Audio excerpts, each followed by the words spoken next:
विमल, पोलो, जोमा केसरी, हर पल मनाओ केसरी त्योहार। ओके, आलोक जी आ गए स्टूडियो में। क्या पता है? आलोक शर्मा लेट हो गए थोड़े। आलोक जी, ट्रैफिक था क्या? इतना बुरा ट्रैफिक है दिल्ली के अंदर। अमित शाह जी एमएलए खरीदने में व्यस्त रहे, 11 साल तक दिल्ली का बेड़ा गर्क कर दिया। अब आप सवाल पर आइए। सवाल जीते हुए एमएलए खरीदे हुए नहीं है, ये कल्चर आपका है। अच्छा, इस पर फिर पास रखिए, इस पर फिर एमएलए खरीद की सरकारें बनाई, दिल्ली का बेड़ा गर्क कर अरे दिया। तो खाली बिकने वाले लोग अपने पास रखोगे ना, क्या करेगा? बिकेगा ही ना बाजार में। इस पर फिर किसी इसका मतलब सारा माल आप रखे हुए बिकने वाला। इसका मतलब आपने मान लिया कि एमएलए सारा आप बोल रहे कि एमएलए खरीदे, सारा माल अच्छा, आप ही आलोक का जी, बिकने अच्छा, वाला। आलोक जी अब मुद्दे पर आते हैं। राहुल गांधी ने ये जो आरोप लगाए वोट चोरी के, अजय, आलोक, बीजेपी सब यही कह रहे हैं कि भैया यही तो चुनाव आयोग कह रहा है भाई। हाँ, डुप्लीकेट एंट्रीज हैं, फेक एड्रेसेस या गलत एड्रेसेस हैं, एक एक घर पर कई कई वोटर रजिस्टर्ड हैं, इसीलिए तो एसआईआर कर रहे हैं हम। राहुल गांधी ने एसआईआर की बात को सही कर दिया। आलोक जी, मुझे लगता है कि ये वोटर कार्ड बनाए किसने थे? एक एक घर पे बीजेपी के लोगों के 80-80 वोट बनाए किसने थे? जिम्मेदार कौन है? क्या वही इलेक्शन कमीशन नहीं था जो कह रहा है कि वहां पर 35 लाख मर गए, वहां पर इतने मर गए? अरे भाई, कहां सो रहे थे आप लोग? दुर्भाग्य यह है कि इलेक्शन कमीशन को बीजेपी बचाती है, बीजेपी को इलेक्शन कमीशन बचाता है।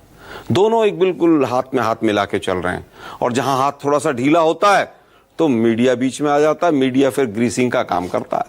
90 से 95% मीडिया उसी तरह के सवाल विपक्ष से पूछता है, मानक जी, जिस तरह के बीजेपी पूछती है।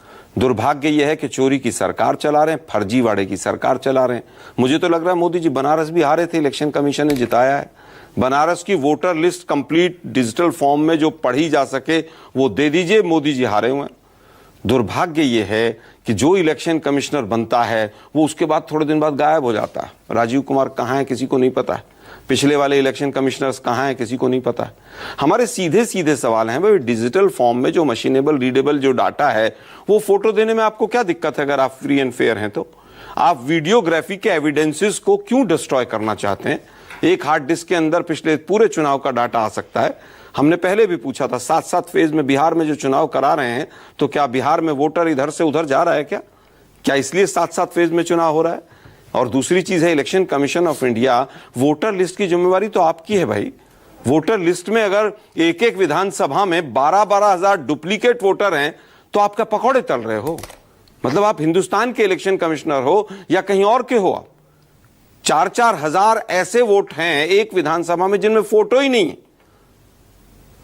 34,000 वोटर ऐसे हैं एक विधानसभा में जिसमें फॉर्म 6 80-80 साल के लोगों का भरा गया है। फॉर्म 6 होता है जो पहली बार वोटर बनता है।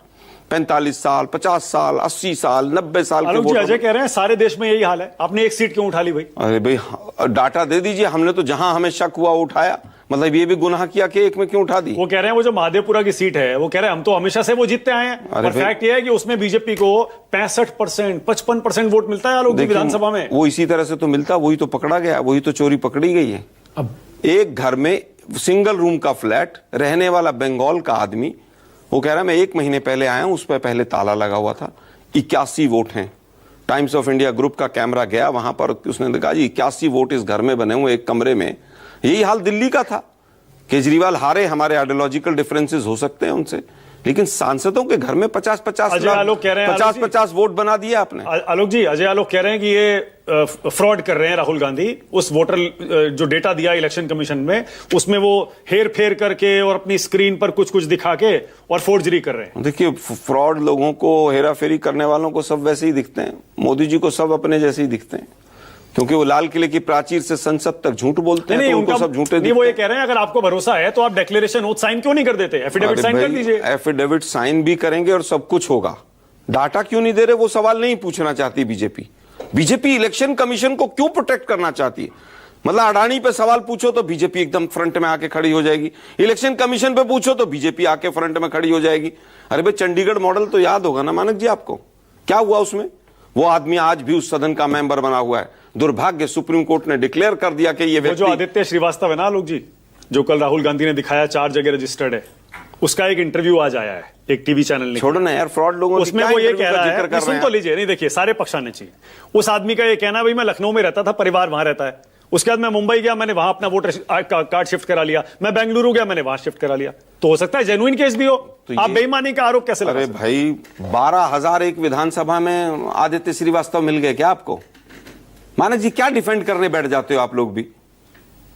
कुछ सोचो तो सही, क्या बोल रहे हो आप? भारतीय लोकतंत्र का कचूंबर निकल रहा है, लोकतंत्र की हत्या हो रही है।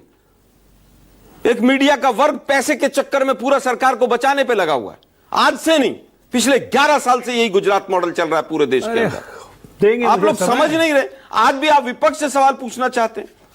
मतलब 1,02,250 वोट एक विधानसभा में धोखाधड़ी हो रही है और आप लोग सवाल विपक्ष से पूछ रहे हैं। मानक जी, क्या 12 तारीख को सुप्रीम कोर्ट में क्या आप ये सारे डॉक्यूमेंट्स रखेंगे? छोड़िए ना, सुप्रीम कोर्ट अपना तो सफाया कर ले। उनके यहां जजों के यहां नोटों की गाड़ियां भर के मिल रही है। रुकिए भाई जरा, सुप्रीम कोर्ट के जज के चक्कर में तो उपराष्ट्रपति गायब हो गए, इस्तीफा नहीं दिया, गायब हो गए। कहां चले गए धनखड़ जी, जो आदमी रोज लोकतंत्र की हत्या राज्यसभा में बैठकर करता था? गायब है। किसी मीडिया वाले की हिम्मत है कि उसके घर के सामने जाके कैमरा लगा दे?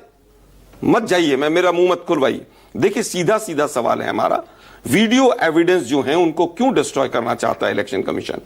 इलेक्शन कमीशन वोटर लिस्ट के नाम पर जो फर्जीवाड़ा है उसको क्यों नहीं दुरुस्त करना चाहता? सही जवाब क्यों नहीं देना चाहता? इलेक्शन कमीशन ऑफ इंडिया धमकी देने पर क्यों आ गया है? अगर आपको लगता राहुल गांधी ने गलत किया तो 24 घंटे बीत चुके हैं, एफआईआर क्यों नहीं कराई इलेक्शन कमीशन ने अभी तक? 4 लोग बैठ जाते हैं टीवी स्टूडियो में, कहीं का कहीं भानुमति का कुनबा जोड़ के, और बीजेपी जो है पूरी तरह से हर चीज को हाईजैक करके चल रही है। Okay, election commission of India BJP के पिट्ठू की तरह काम कर रहा है, एजेंट की तरह काम कर रहा है। मैं शब्द इस्तेमाल कर रहा हूं कि पिट्ठू की तरह काम कर रहा है।